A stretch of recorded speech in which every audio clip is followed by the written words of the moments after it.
Settimo giorno di protesta oggi dinanzi allo stabilimento Italcementi di Porto Empedocle. I lavoratori continuano ancora a rallentare comunque di poco il traffico qui sulla SS 115, ma soprattutto stamattina sono venute fuori delle storie che interessano ogni singolo lavoratore di questa grande industria che ha deciso di chiudere i battenti a Porto Empedocle entro settembre. Addirittura c'è una storia che ha dell'incredibile.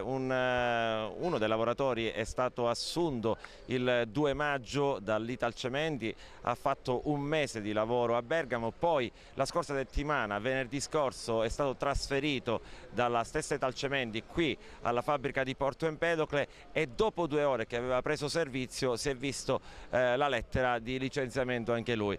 Quindi, come si può capire, è davvero nella terra di Pirandello che continuano a succedere queste cose davvero molto strane che fanno sorridere, ma qui c'è poco da sorridere perché si sta giocando con tanti posti di lavoro, compresi quelli dell'indotto. Siamo a quasi 300 famiglie. Oggi è arrivato addirittura il segretario nazionale dell'UGL Centrella, che abbiamo intervistato. Oggi a Porto Empedocle per portare solidarietà naturalmente ai lavoratori, ma per battersi ancora più aspramente in questa dura vertenza. Beh, io credo che è arrivato il momento che, specialmente nel sud dell'Italia, il sindacato faccia il proprio dovere, quello di difendere i lavoratori, ma stare con i lavoratori. Io ho sentito il segretario della UTL, mi ha detto che c'era bisogno della presenza del segretario generale giù in Sicilia. Io in 2 giorni sto qua.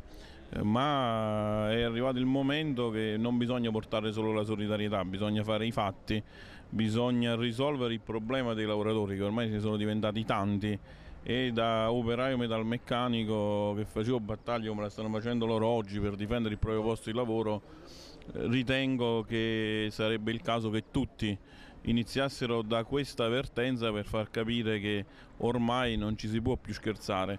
Le aziende pensano che licenziare e mettere sulla strada 170-180 lavoratori è come nulla, sono 170 famiglie che amplificate per l'indotto poi ne diventano tante. E al sud non ci possiamo permettere neanche di perdere un solo posto di lavoro, lo dico da meridionale. Però l'Italcementi sembra aver chiuso definitivamente le porte. Cosa bisogna fare per costringere l'azienda a riaprirle?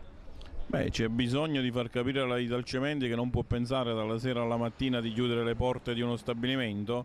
C'è bisogno che tutte le istituzioni, a partire dal Ministero dello Sviluppo Economico, che ha già convocato i sindacati e la Italcementi per la soluzione del lavoro, capisca che non può chiudere assolutamente questo stabilimento dalla sera alla mattina.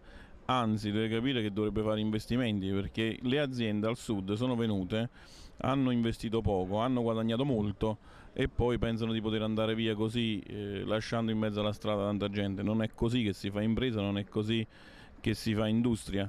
Ora il Ministro dello Sviluppo Economico Passera deve iniziare a capire che le vertenze sono tante, ma che al sud le vertenze non si possono lasciare in mano alle industrie, ma al contrario va fatto capire che non si può fare così.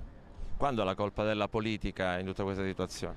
Ma a me non mi piace dare la colpa a nessuno, a me piace stare qua con i lavoratori, ragionare con loro e capire qual è il modo migliore per convincere l'azienda a riaprire. Che colpa oggi siamo capaci solo di dare colpe agli altri, iniziamoci a pigliare le colpe noi stessi, iniziamoci a pigliare la colpa partendo dal sindacato per arrivare poi a chi ha altre responsabilità. Il problema è che mentre diamo le colpe agli altri i lavoratori stanno in mezzo alla strada, iniziamo a fare il mea culpa tutti, iniziamo a capire che non è così che si può andare avanti.